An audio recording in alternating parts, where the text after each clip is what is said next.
recording. All right, welcome everyone. Today's webinar. With me, Chris Freckley, and myself, Antje Bart. So we're excited also to welcome a guest speaker today for the session. We have Olalekin Ereshin with us. He's a machine learning hero with AWS, and he calls himself an engineer at heart. He's been working and leading successful machine learning projects as a data science engineer and also as a product manager. And he's been working at Scout24, and he's currently a data platform tech lead at HRS Group, and he's based out of Berlin, and we're super excited to have him today. He will talk about continuous delivery for AutoML, which is how to automate the end-to-end AutoML lifecycle with Amazon SageMaker Autopilot and Amazon Step Functions. So we're super excited to see that talk. And Chris will start with a little bit of introductions and give an update on the book Chris and I are writing, Data Science on AWS, and a couple of things we've been working on. And then we're gonna hand over to Olalekin. All right, back to you, Chris. Thanks, Sancha. Okay, so answering one question here. Yeah, thanks everyone for joining. This is the first one of 2021. Awesome new year. We've got 12 of these planned for this year. We do this every month, as a lot of the repeat attendees would know. Today we do have Olalekin.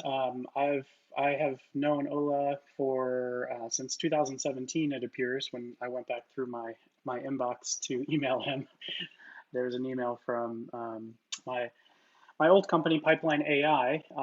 Ola and I had been talking about the community and about things that are going on in the data science world, and specifically cloud stuff. So happy to announce Lekin has been added. He has been included in our ML Hero program. So Lekin's going to talk about that in a bit as well too, just kind of talk about how he became part of the program. Yeah, obviously I knew of him before. I had seen some recent blog posts that he had written about AWS and SageMaker and doing data science, machine learning. These are the types of people that we do look for. So if there's anyone else out there, we are taking applications. I believe we do it quarterly, and it's a pretty high bar to get in. You have to have shown blog posts or talks or some sort of community activity that involves AWS technologies. And me and Ancha in particular keep an eye out for the AI ML folks. So yeah, Lekin will talk a little bit more about that in a bit. Kinds of things he's benefited from the program. I know when it's like reInvent time, me and Ancha can't scale. We need the community to help us scale these messages and new launches, and so that's what heroes are for. And then, yeah, quick update on the book. So still targeting early 2021. Me and Ancha actually spent pretty much the entire holiday season finishing the book.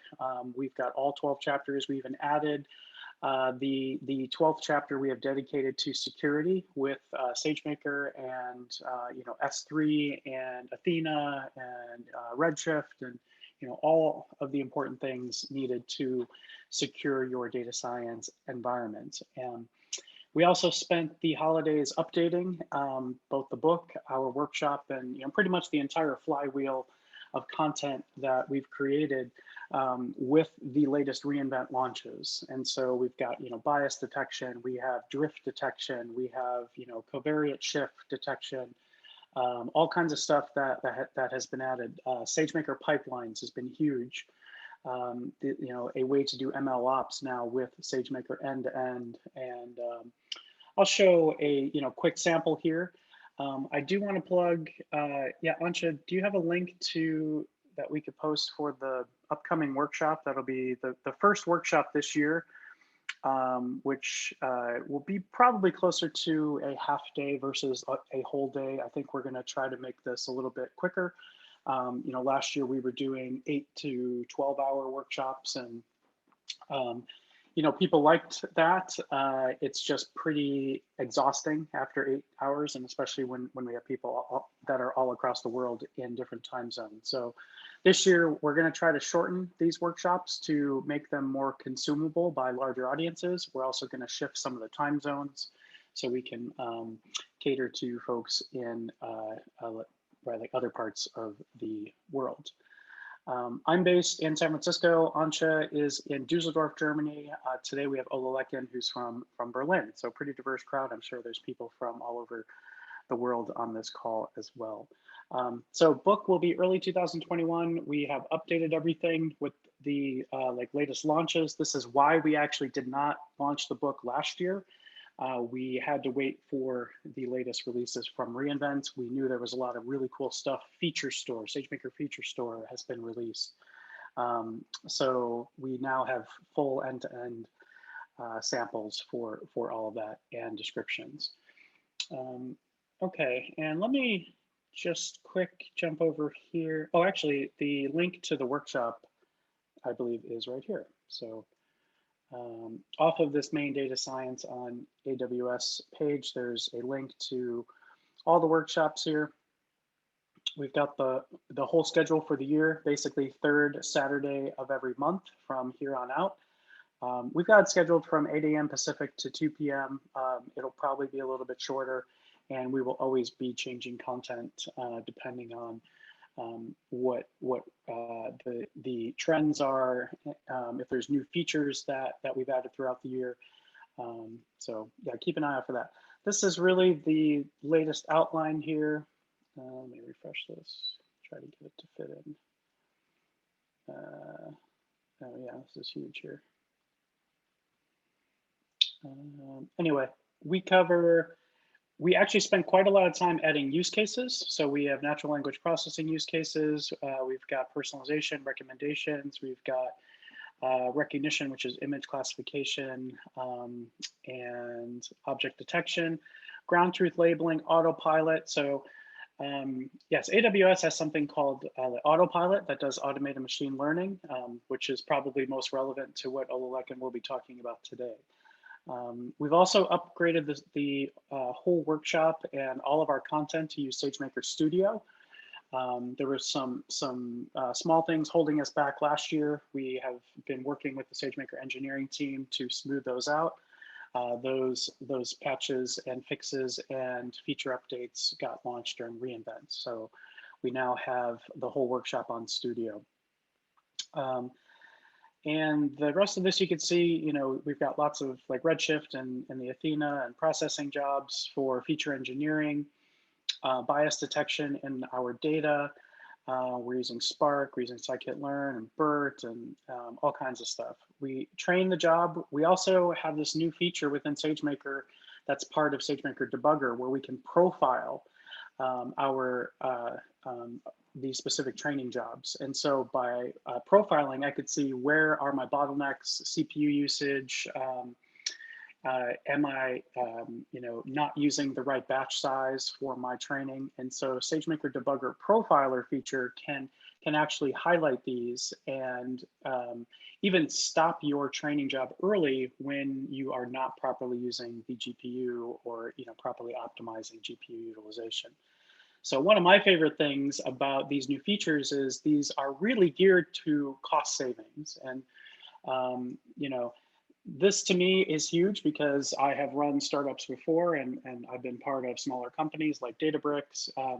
And we were looking to, save money, obviously, not just during development, but also for the ongoing data science activities. And so the ability to profile my job, stop early if I could be doing something cheaper, that really earns trust, and that's the kind of stuff I like to see coming out of Amazon.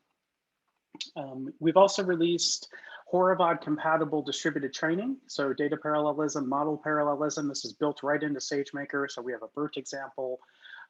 We also added more PyTorch examples, by the way, based on reader feedback for both the book and for the workshop. And we also added, so there's this project called SageMaker Clarify that's really the core to all of the bias detection and drift detection. And so we've added Clarify into chapter 6, 7, 9. So when we deploy the model, now we can also monitor the model in production and trigger retraining if, for example, our model has somehow degraded and there's been shifts in the types of data that's now coming into the model that was not previously there when we were training the model. So lots of very advanced, me and Ansha call this MLOps 4.0. There was MLOps 1.0, which was just training a model. Yeah, so we go into this in the book like super heavily.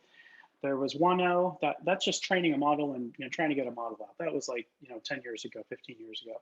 Then there was MLOps 2.0, which is maybe we should start looking into pipelines and not just be building one-off models. And so MLOps 2.0 had things like Airflow, Kubeflow, SageMaker, and now there's formal SageMaker, and so then there was MLOps 3.0, which is really getting these things to be scheduled and to run on their own, these pipelines. So there was MLOps 1.0, which was just get a model out. There was MLOps 2.0, which is just get a pipeline out, just try to get it out.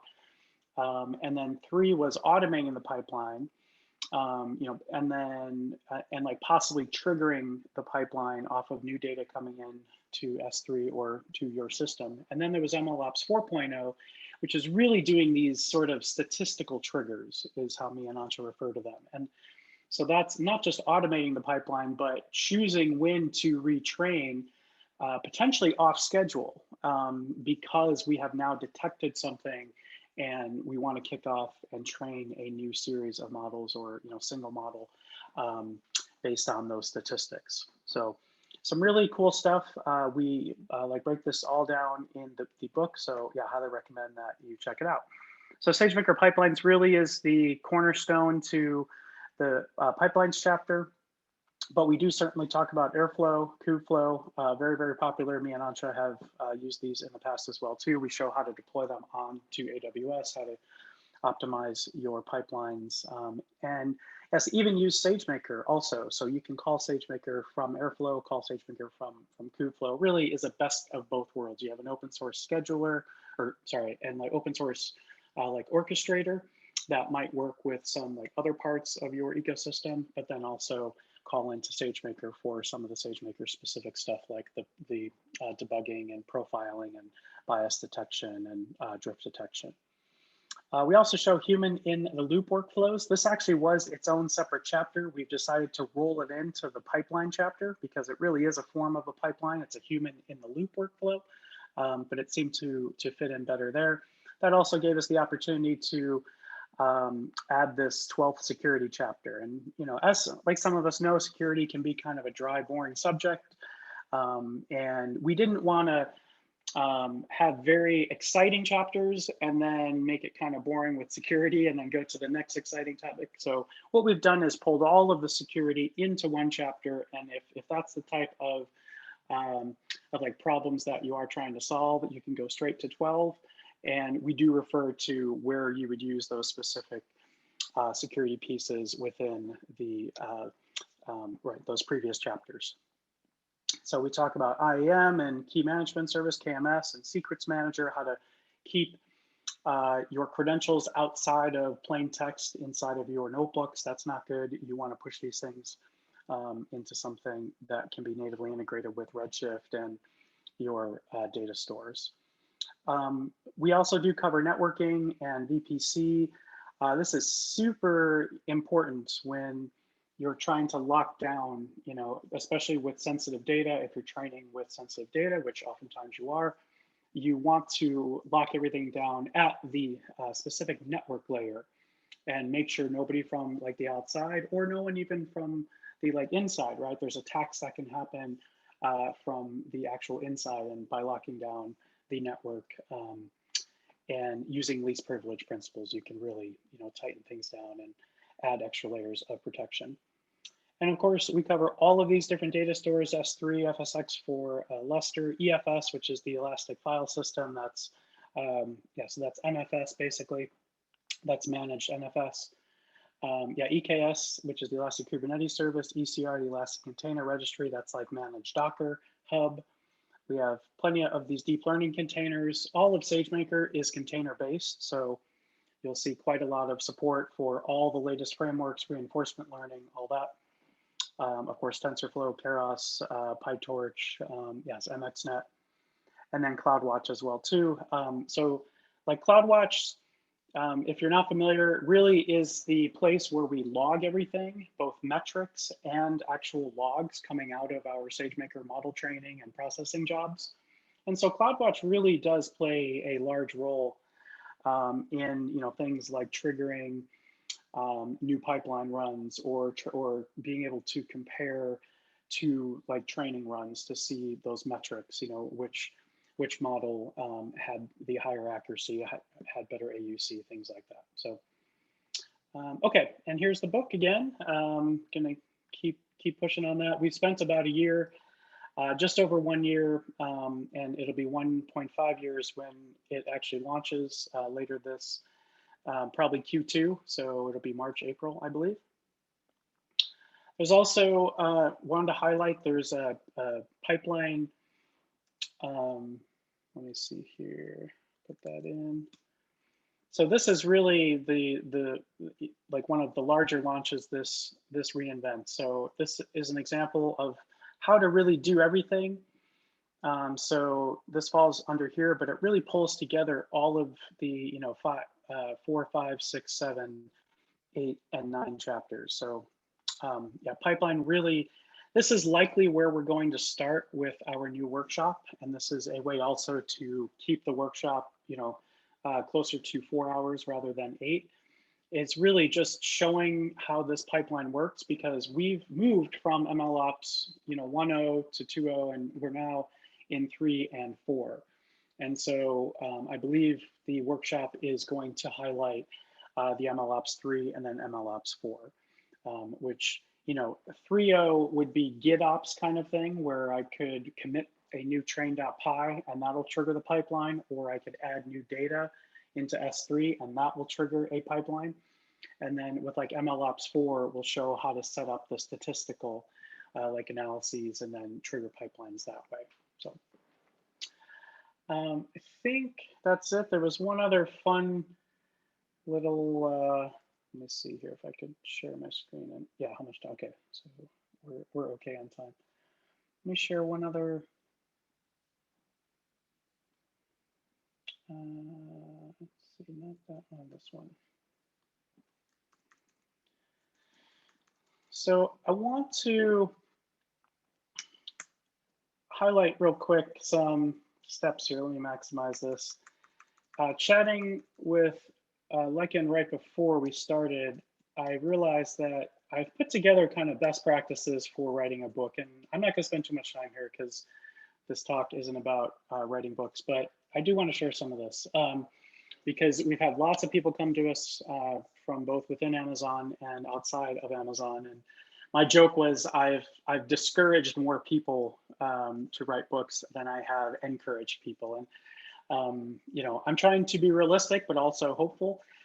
This book writing process has been awesome, and it's great for our knowledge of the product. It's great for the community because I've been able to now tell the story of SageMaker and doing data science on AWS the way that I've experienced it, the way that I've learned it. Same with Ancha, of course.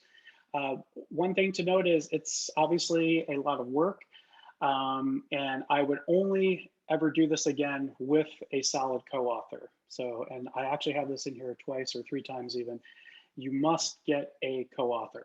So very much like a startup, if you go to a venture capitalist and say you're a solo founder, that's perceived as high risk. And because not only is it one person making decisions, but it's also one person who could flake and decide. And so think of these publishers really as venture capitalists. And I didn't really think about it this way until I started seeing their side, the publisher side, the folks from like the O'Reilly Media, they make the investment and the time, and they are dedicating resources, not just financial, but also these development editors, and they have people helping with formatting the code and constantly editing. We have tons of like really solid reviewers as well too, which is another best practice, is really treat the book as though it's you, the authors, and all of your reviewers, because while they're not listed as like primary authors, they're the ones that will make this book go from good to great, because they have third party perspective. Try to pick specialists. Like we have security specialists that are right now actually going through the security chapter and like highlighting things, and yeah, so that's been awesome. We've done that for all the chapters. So we have MLOps folks looking at the pipeline chapter. We have data ingest. We have S3. We have Redshift folks. We have the Athena folks looking at those chapters as well. And yeah, I personally would have absolutely been completely burned out by now if I didn't have a co-author. So those really should be kind of the same bullet point there, but let's keep it separate. Oh yeah, and then bullet point 3, definitely don't do it alone. So I have 3 bullet points, yeah, already, and a 4th. Some of you might be thinking that having a co-author might slow you down. Having a co-author might create a burden, and I was concerned about this before I partnered with Ancha. I had submitted solo proposals to multiple publishers, and some of them came back and said, we really prefer that you have a co-author. Also, one thing that's unique with the relationship between me and like Ancha is yes, English is my first language, and Ancha, it's German. Ancha has like great grammar, great like English grammar, but different ways of saying things. And also, what's been cool is Ancha has kept me from using colloquial phrases that might not translate to the global audience. And some of the stuff the publisher might catch, but some of us have a like tendency to use phrases from baseball or from cricket, or from like various other things that are specific to our sort of local world. And so there's been times Ancha has said, hey, I don't even understand what the term up to snuff means or something. And so that's forced us to really make our specific wording much more inclusive, much more diverse and inclusive. Meet with your co-author every single day. Treat this like a daily scrum. Treat it like a first-class project. So me and Ancha have actually met. Each day we meet at like 10 a.m. We're going to be meeting right after this, 7 days per week. If you find a co-author that cannot commit 7 days a week, that's a potential red flag. If you can at least negotiate a little bit of time on the weekends, because what you'll find is you'll be writing during the week, or sorry, you'll be doing your normal job during the week and then writing on the weekend, and you want someone who's going to be available. That certainly makes things easier. We've been doing this now for the last, actually this is 12 months now. And if you break from this, things just become a lot more difficult. Nail down the target audience. If you don't nail down that target audience, every line of text or code or diagram that you build may stray, and it will not seem coherent. And we've had to make lots of decisions as we're actually typing the code to say, oh wait, or showing the example. Which examples do we show, right? We have tons of code, all the code works, but how do you narrow that and focus it to specific audience? And so nail that down early. That's something the publisher will force you to do. That's something you will have to do with the book proposal. Treat the book proposal as a pitch deck, just like you're pitching to VCs. Focus on the audience, or the total addressable market, TAM. Focus on value prop. What's the value proposition of this book? What are people going to get out of this that they can't get out of documentation or samples? And make sure you truly get buy-in from your manager. I think a lot of us who have written books can vouch that this is never really made a priority by our employer, and you will almost always have to do this on the side because you do have a day job, and because this is such a long um, cycle. You know, this takes a year. You can't take 1 year off and just not do anything else. So really try to get buy-in from your manager and have them commit to it, and get that in writing and be able to screenshot it and send, and then just remind them of that later on, right? That you need Thursdays and Fridays, or Mondays and Tuesdays off, something like that, every month or every week. Work backwards from code and figures. Me and Ansha did something uh, very what like we have heard is unique, which is we actually drew the entire system and drew each chapter in Google Docs, and really that was our narrative. We also had code, so we were doing code samples for like other things, for our day jobs as well, and we really had the big picture in both source code and in figures. And so when we started to write each chapter, we had 75 images, different streams for the streaming chapter, different types of like interactions between these components. Last bit is continue to read other books while you're writing. Um, and this one's kind of hard. I read a lot. I read very quickly, and I'm able to squeeze those in, on like Uber rides, or if I'm on a plane, I can crank through one whole book. So continue to read it. It like really forces you to be creative, and keeps the writing going. Um, we never had any problems with any writing block or anything. Yes, Ancha, right? Like, do you have any tips you can think of? Yeah, I think you covered most of it, right? And some other people like always say, when is the best time to write, right? And I think that's pretty much individual. Some people write when they have the idea, right? Whether it's in the morning, whether it's in the afternoon. Others may prefer writing in the evenings. So as you pointed out, we had like fixed times every day where we met and discussed what each of us have been writing. And yeah, I think everyone has to find their own way how it's fitting in the day-to-day duties with job, with family, maybe at home.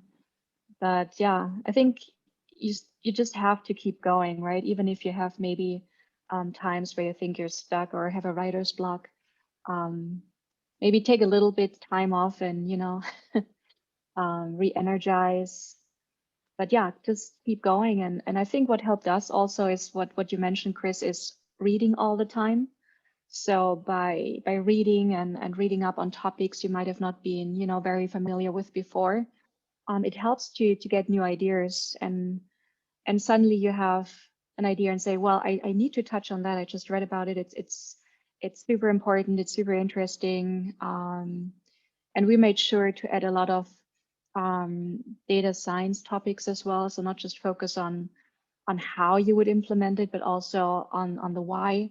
And I think this helps readers to understand and follow along in the book. So always think of why you would do something and then show the how, right? So this has also been an important learning for us to include more whys.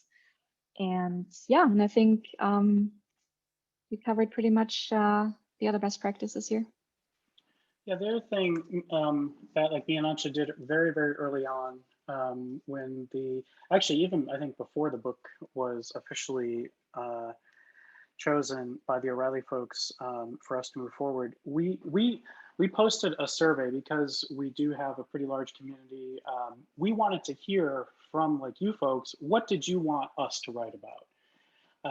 And we made changes. We were going to do everything XGBoost, for example, or focus more on kind of classical machine learning.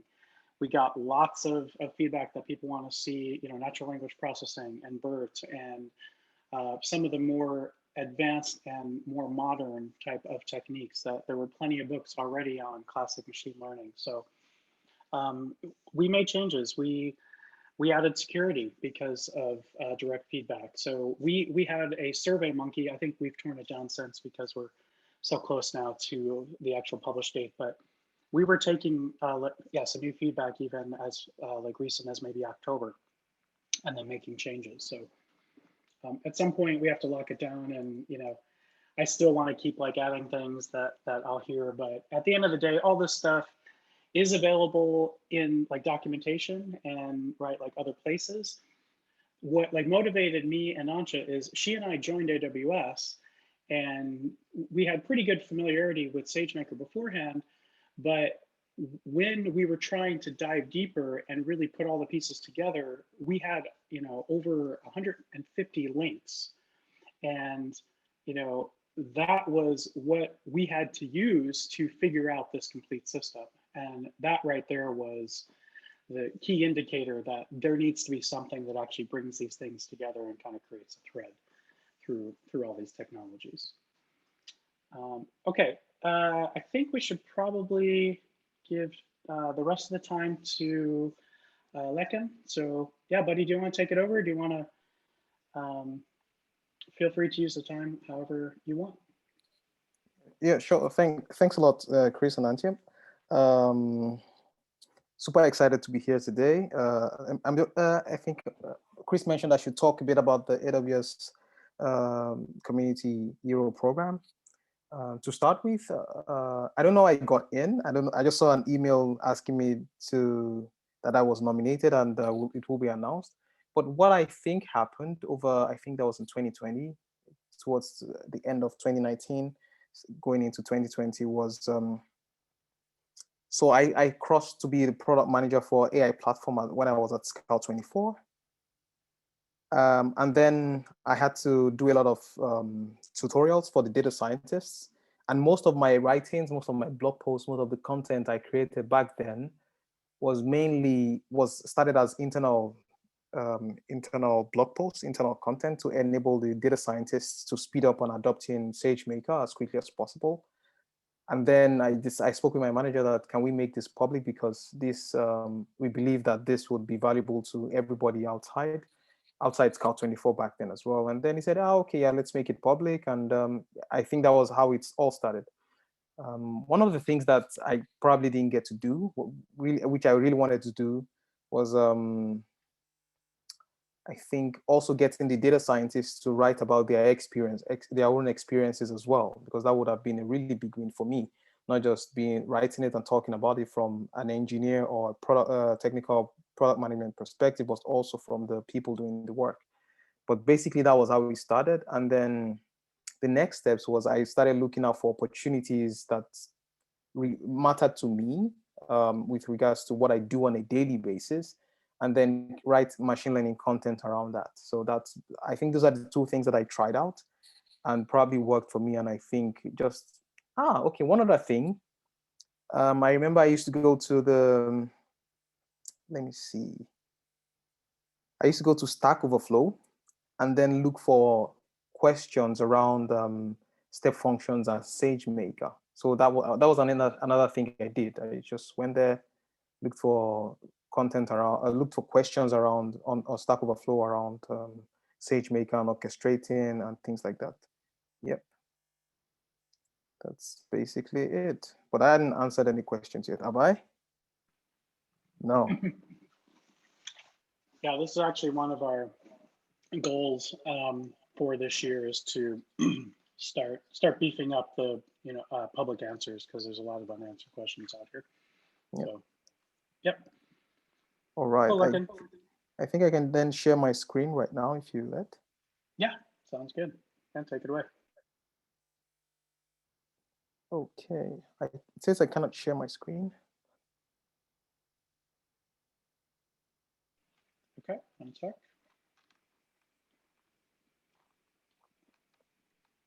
So basically, today's presentation is just going to be talking about how my own experience with AutoML and why I decided to build this project a while back. So when I was the technical product manager at Scout for AI platform, even beyond that, even what I do currently, I realized that lots of people frown at AutoML, and even though they use it, most of the AutoML projects don't go beyond the notebooks.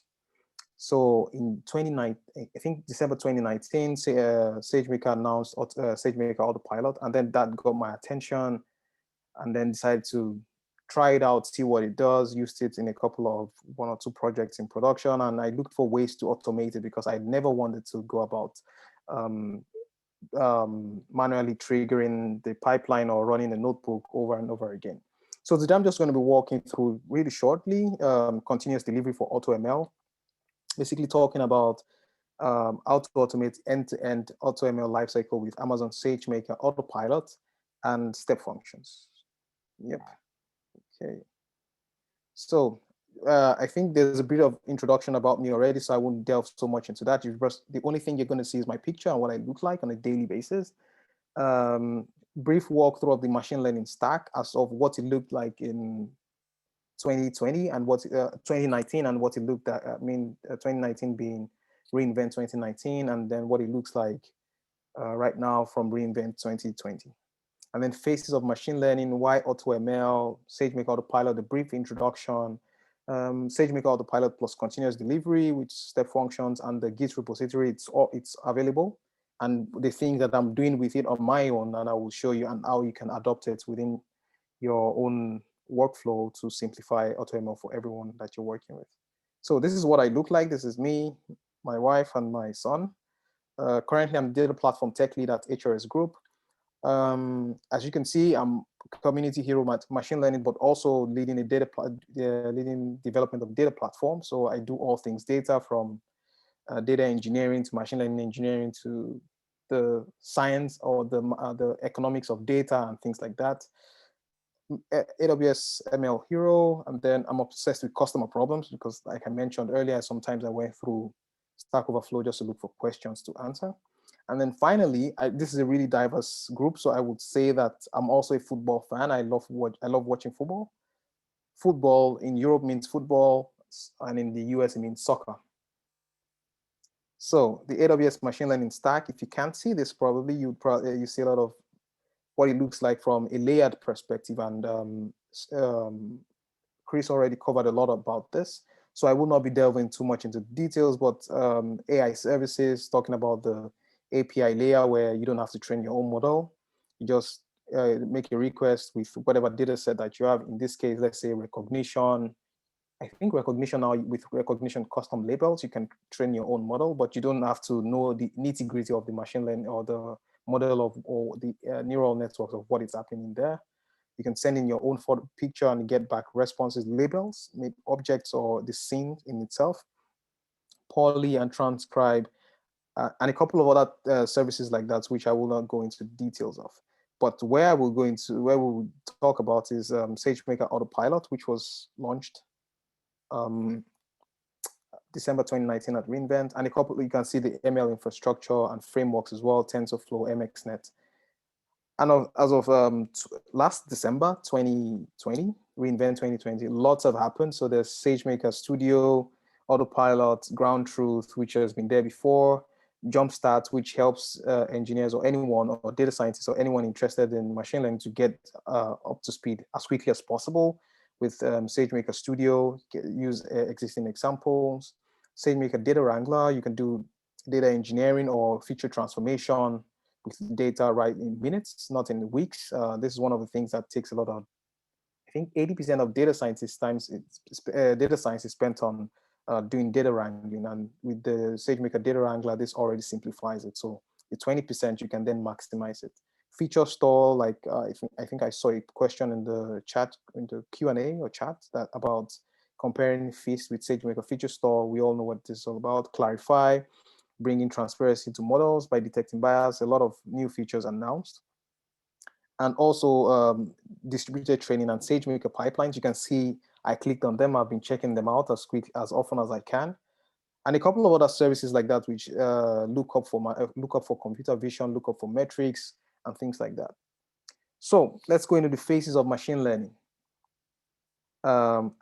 This is quite different from the phases of data science, from my definition, but we understand we can define data science in different perspectives.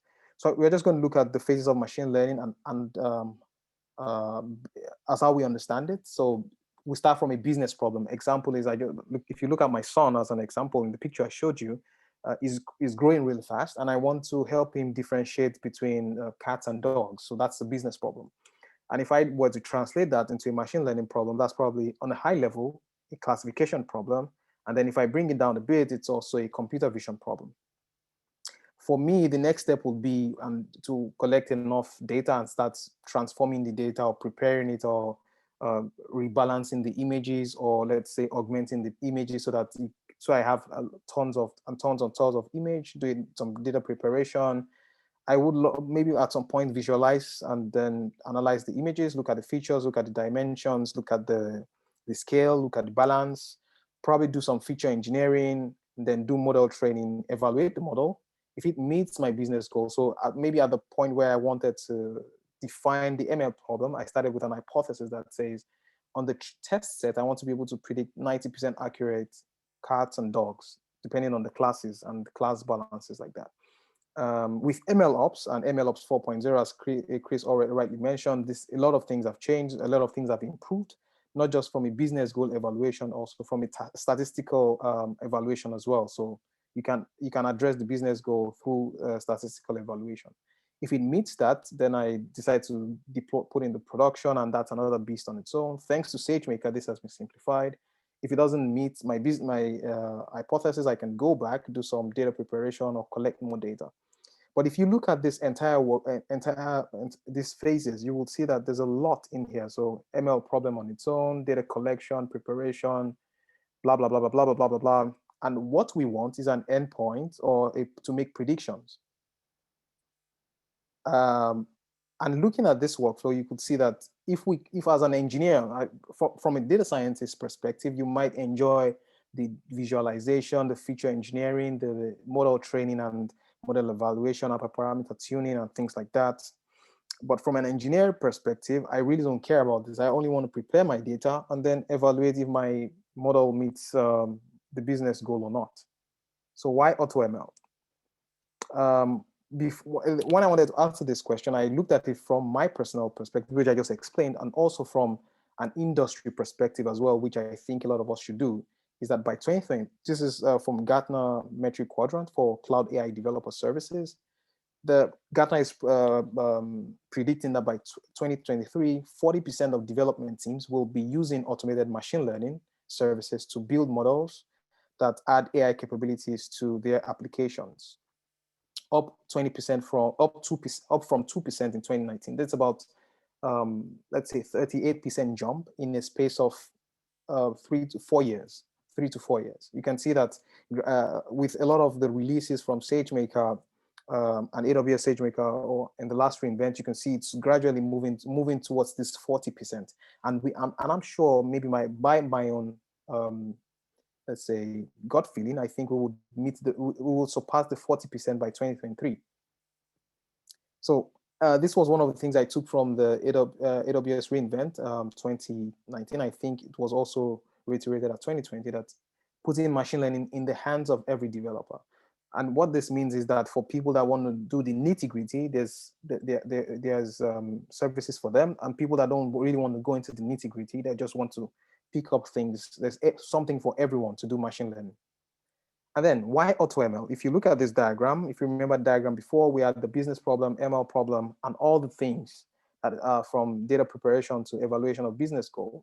But now what we have is everything in between is automated all the way. We automate everything away. We let the algorithm and the infrastructure take care of itself. We don't care about it. I don't want to look at the feature engineering. I don't want to do correlation. I don't want to analyze for causation. I don't want to check for mean, median, mode, and all those relationships. I just let the algorithm do all that, and I evaluate the business goal. And then there are quite a number of libraries. I think scikit-learn, auto scikit-learn, AutoKeras. But let's go into SageMaker Autopilot. At a very high level, it's SageMaker Autopilot automatically trains and tunes the best machine learning models for classification or regression problems. As at the time of the when I wrote this out, it only supported classification and regression problems. So if you're thinking about, can you use SageMaker Autopilot for computer vision tasks, you'll probably be thinking of using recognition custom labels based on your data while allowing you to maintain full control and visibility. So this is one of the things that people frown when I've had conversations with people around AutoML. They just, I don't have visibility into what's going on in there. It's just training something and giving me a model. I want to know the features it's using. I want to see the steps and things like that. And what SageMaker Autopilot does is that it allows you to provide the raw data, tabular data in S3, select the target column, automatic model creation, and then runs through a lot of hyperparameter tuning on its own. And then it provides full visibility. So you have the full notebooks on your own. So you can go through the notebooks from the feature engineering perspective and from the modeling perspective. And this is one of the reasons, this is one of the things that caught my attention when I was first introduced to this. And finally, it also gives you a model leaderboard to evaluate based on your the target metric that you supply. So you can optimize for AUC, area under curve, and I think a couple of other metrics like that, and shows you, I think, depending on what you select, if you want top 20 models or top 10 models, you can look at this and look at the metric and decide whichever you want to go with. And finally, you can deploy it and monitor the model. All right. So this was announced in October, 1st of October, 2020. And which was SageMaker Autopilot now trains models 40 times faster with up to 200% accuracy. This is a lot to mention. This is an advancement on SageMaker Autopilot that I think a lot of people have not paid attention to, which I really wanted to point out. It's not just giving you visibility into the AutoML process or the machine learning process or phases in between. It's also giving you faster training and up to 200% higher accuracy. This is a lot when you're dealing with machine learning. And then let's go into the SageMaker Autopilot from continuous delivery, plus with continuous delivery. And the reason for this was, I think I already mentioned, which was based on the fact that most of the AutoML projects that I talk to people about never left the what's the thing called, the Jupyter notebooks. They were trying it on their local machines or their SageMaker notebooks. But the idea was to get from training autopilot models, putting it in production, and adding some form of ML ops to it. And this led me to build something really simple. It's available on GitHub. I would share the link afterwards. If you right now Google CD for AutoML, you probably see my name and the GitHub repository. But my understanding was, an engineer pushes some code to Git. There's a webhook connected to code build, and you can also put some schedule trigger. And what that does is that it triggers the SageMaker Autopilot training and model deployment, packages the model, deploys a SageMaker endpoint. But SageMaker endpoint in itself, unless you're making a prediction via the API, maybe within your application, or you're just testing it within your notebook, it's not enough. You also need to, you might want to put a REST endpoint over it so that you can make predictions via REST API. And immediately the SageMaker endpoint is created, it triggers another code build that compiles a Lambda function, and then bundles it with a SageMaker API gateway, or with AWS serverless application model. And then the REST API is available. Users can then, you can then put that in your application. Maybe it's a web, mobile client, or whichever client you're using. And then you can start making predictions and rendering predictions to your users. All this is the only step probably you need to do is make sure you commit code and then put the schedule inside it. Another part of this that makes it really extensible is if you decide to add SageMaker debugger into it for you to evaluate based on your business or your business metric or statistical metric, like 90% accuracy, 70% accuracy, and things like that. You can already extend this workflow, this step functions workflow to allocate for that. And what this looks like in practice is, as of when this was built, I'm not sure it's already, so it has full integration yet. SageMaker Autopilot did not come with native service integration with step functions. So there are some Lambda functions that does the checking if the autopilot job, starting the autopilot job, checking if the autopilot job is successful or failed, and then doing some wait. Apart from and then selecting best candidate. From the create model endpoint config, that's native integration with SageMaker. Updating the model or create or update the model is native integration with SageMaker. And then deploying the REST API, which is probably some custom code, but all that is available on GitHub. You can have a look at it and pick it up and extend it however you want. So what's more is that for me personally, I am, as much as I want to do all that, I also prefer to do a lot of infrastructure as code. So on my own, and that's planned to make this open very soon, is that I have a custom CloudFormation custom resource, which is CD for AutoML workflow and deploy.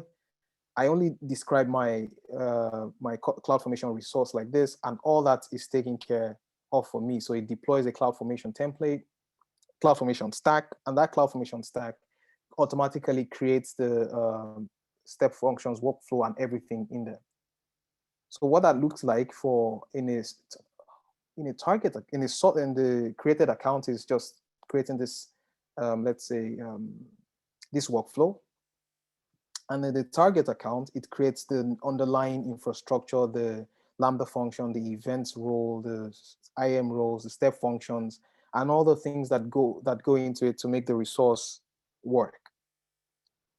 I think that will be all. Now it's time for questions. Thank you. This is the URL to the GitHub repository, and there's some resources by Julian. Or okay, in German it's called Julian. I was almost pronouncing the German way. In France, I think in French it's called Julian Simon, which talks about SageMaker Autopilot. And then you can check it out, SageMaker Autopilot step functions. It's available on GitHub. You can follow me on Medium if you want to read more about those things that I write, if it's interesting for you. And then quick feedback, just scan this QR code and give feedback if you think this was useful and if the things that you would love to see improve. Thank you. Thanks, Lycan.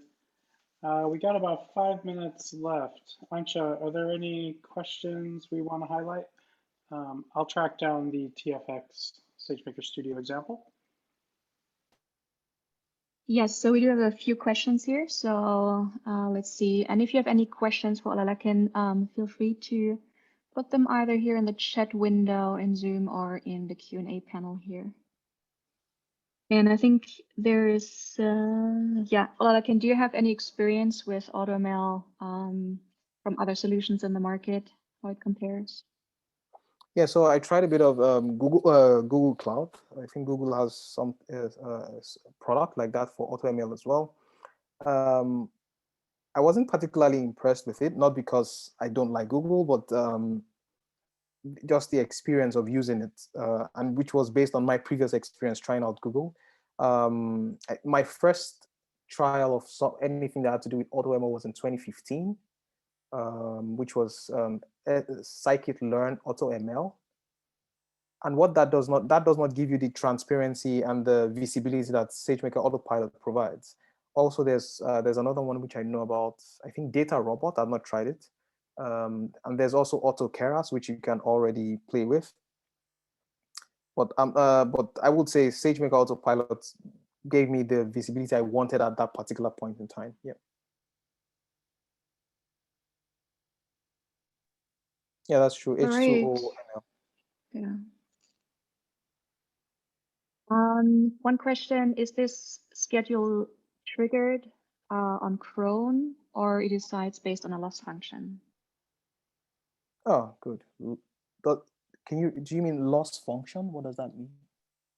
A loss function calculating the loss of the model. Ah, okay. So it's triggered based on a schedule, so which is using events bridge. based on, you can already, like I mentioned before, you can extend it to extend the workflow to trigger based on loss function based on your metric.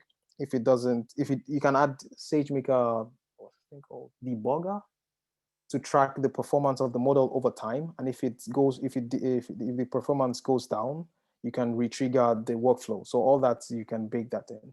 But that's a really excellent question. Maybe this is one of the things I should add to the workflow.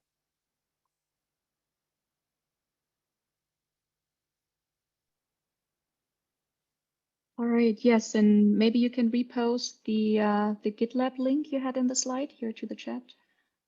Okay, hold on.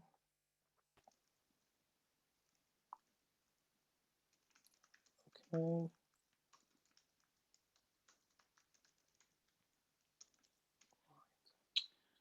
Yeah, and then we have an autopilot example as well too. That's part of the book. So let's track that down.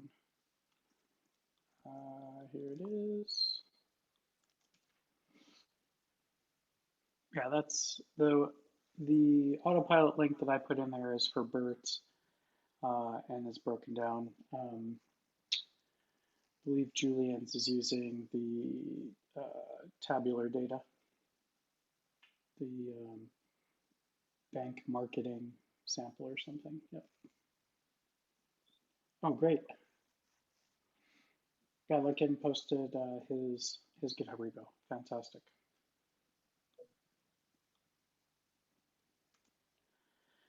Okay, we're almost at the top of the hour. Antje, any other unanswered questions? I have a There was question. one, yeah, there Go was ahead. one, any notebook, I think that's more like generically on our side, on how some anomaly or edge case discovered using explainability and to prevent failure in real world automatically add augmented AI human in the loop for those edge case scenarios. Is it feasible in MLOps 4.0? Yeah, that's a Yeah. great combination. Yeah, for sure. Yeah, and SageMaker Pipelines fully supports human in the loop, and in fact, in some cases, to move models from staging to production, you actually do have to, like, you could either do it programmatically or you could manually go in and push it. We do have we have a human in the loop when we post it here. This actually uses Comprehend. So this is human, and this is actually covered in our pipelines chapter. Pipeline. I don't think we have exactly what the person is asking for, but between those couple links, you could certainly build it. Yeah. And then I have a question for Lycan. So I always like to get a tiny bit personal towards the end here, and I have this kind of recurring question that I ask all of our presenters. What kind of music do you listen to? What do you code to when you're, putting your headphones on and writing a bunch of code?